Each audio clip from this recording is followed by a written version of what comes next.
কিছু মানুষ আছে যারা এক দেশ থেকে অন্য দেশে গিয়ে জীবিকার জন্য যায় বা কেউ পড়াশোনার জন্য, কিন্তু আপনি কিভাবে যাবেন আর কিভাবে আপনার জীবনে জয়লাভ হবে সেটা কিন্তু আপনার ভাগ্যে আগে থেকেই লেখা থাকে।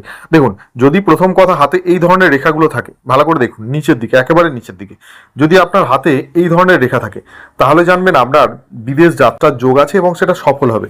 কিন্তু চন্দ্রস্থানে কোনো অশুভ রেখা থাকা চলবে না, তিল বা দ্বীপ চিহ্ন বা কাটাকুটি চিহ্ন থাকা চলবে না, তাহলে কিন্তু বিদেশ যাত্রায় গন্ডগোলের সমস্যা হতে পারে। এবার দেখবেন আপনি সেই দেশে যে সফল হবেন কতটা, অর্থাৎ আপনার জীবনের অর্থ কতটা আসবে। প্রথম কথা, ভাগ্যরেখা সেই জায়গা থেকে শুরু হতে হবে যেখানে আপনি বিদেশ থেকে গেছেন, এরকম শনিস্থান পর্যন্ত থাকবে। আয়ুরেখা সম্পূর্ণ থাকতে হবে, এই দুটো প্রধান রেখা থাকতে হবে। তারপরে যেটা থাকতে হবে সেটা হচ্ছে হাতে একটা সুন্দর রবি রেখা, এরকম টাইপের।